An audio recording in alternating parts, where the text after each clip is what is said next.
আসসালামু আলাইকুম, শুভ সকাল। সবাই কেমন আছেন? আলহামদুলিল্লাহ, আমি ভালো আছি। আপনারা যারা আমার ভিডিওগুলো দেখেন, আপনাদের সবাইকে ধন্যবাদ।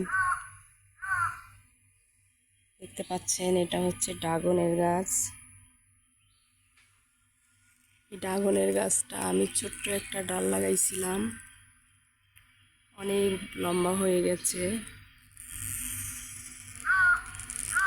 এরকম একটা লাঠি দিয়ে আমি বেঁধে রেখেছি, আর রাখা যাচ্ছে না। এটাকে এখন জাংলা দিতে হবে।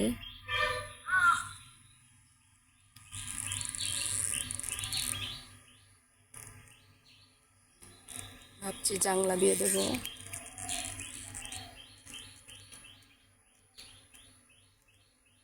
দেখছেন কতটা লম্বা হয়ে গেছে।